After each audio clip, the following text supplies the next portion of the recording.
Back to the animalistic. A monster lies within each of us. Looks like the work of a wild animal. So yesterday on Patreon, I made like a bit of a GTMX update because it was like, man, parts are taking forever to get here, and I just... So I posted that it's like, hey, I ordered a Surly ultra new rear hub for the GTMX build. It's gonna be cool, but like, you know, we're gonna have to wait for a little bit. It's here, like it's literally, it showed up today. Sweet!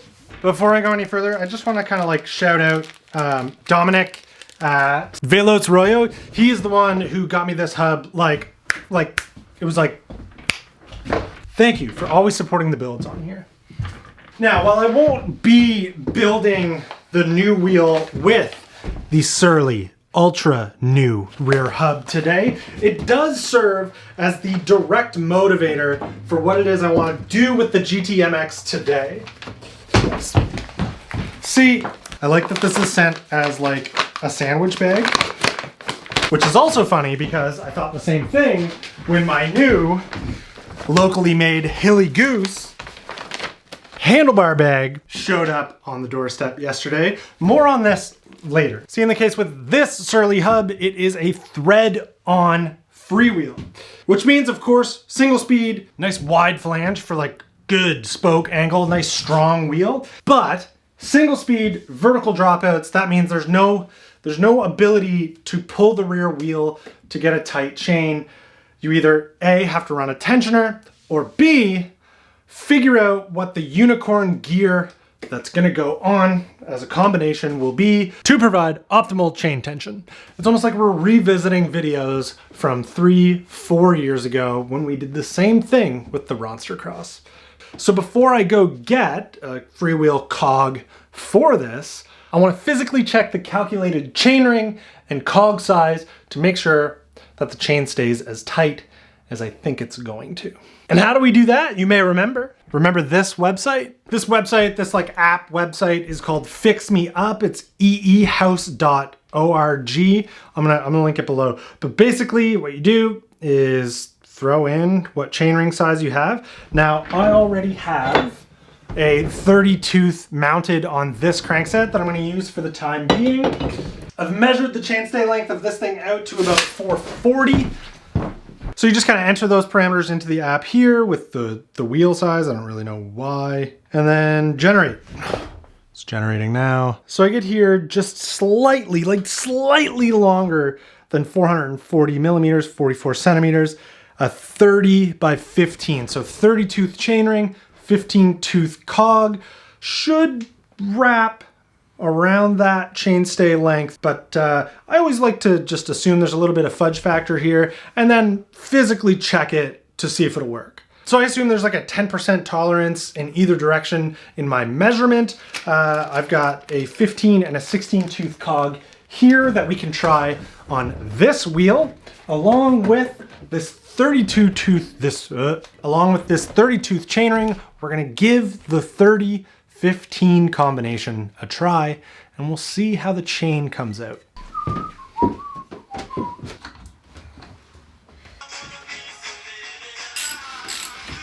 I know I said I really want to put like all BMX parts on this thing, which is still true, but it's kind of hard to find threaded BMX bottom brackets. They used to call them European bottom brackets, but the nature of BMX tended to really wreak havoc to the threads, and press fit was just like a better way to go. It took the abuse better. So finding a threaded bottom bracket for BMX cranks, 19 mil or 22 mil, has proven to be like kind of difficult.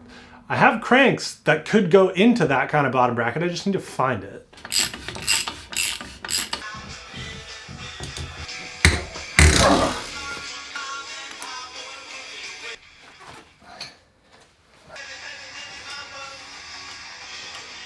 It's not a particularly good looking chain line. I'll say that.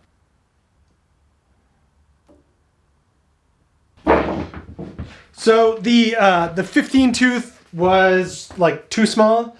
The chain was about half a link, so half an inch too short. It was landing like right where you couldn't connect it together.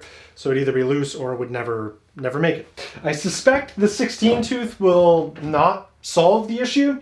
But this is the reason that I didn't order a freewheel for my new Surly hub. I need to actually kind of like go through this process, find out which combination works to give us the unicorn gear. And then it'll also give me, like, by going backwards, it'll give me the exact measurement of what the chainstay length is to get a good unicorn gear. And then I can find out what different combinations, chain rings and cogs could work to really sort of like hone in on what gearing I want to ride on this thing. This is just kind of like, this is just the trial and error of trying to figure it out. This is where it'll land. This is how loose it'll be.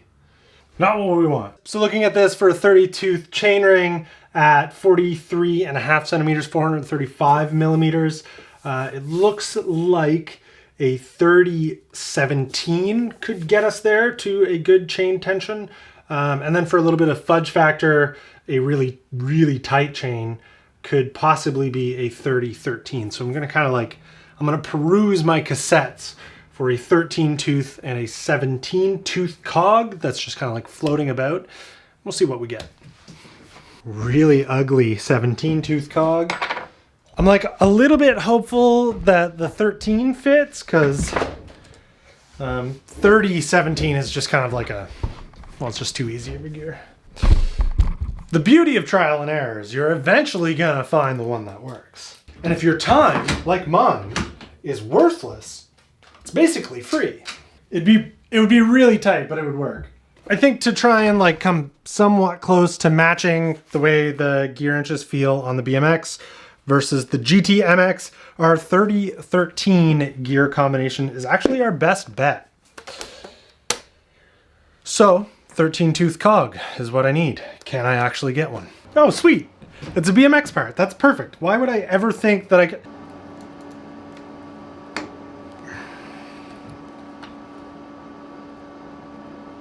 I completely let curiosity get the best of me. I had to cut the chain for the 30-13 and just see how it worked, you know?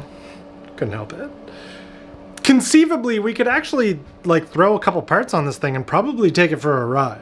But I mean, whatever random bar and stem combo I throw on with this fork is just completely different than what's gonna go on there, and it would give zero clear indication of what this bike actually is gonna ride like. So I won't bother. I can practice patience.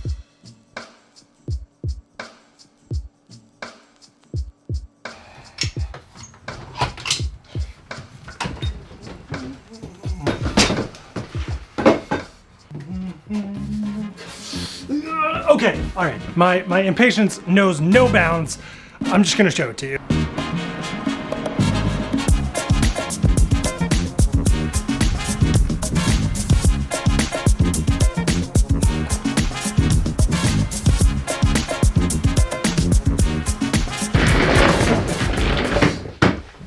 Quickly thrown together, it kind of looks like a trials bike, which is not the look that I'm going for. It just so happens to be some of the random parts that were laying around that I could throw together to do. I wasn't gonna show you guys this, but I just had to. Also, chain not falling off. That is the major success story of this video. I will say, this look, I am not crazy about this tall fork, the super long stem, the low riser bars. I'm very much holding my breath for the shorter axle to crown fork that's on the way, proper BMX stem, and the low rise race BMX bars. That's what's gonna make it the smaller framed, higher BMX bar shred to eds kind of copycat. I'm gonna go eat some hot dogs now.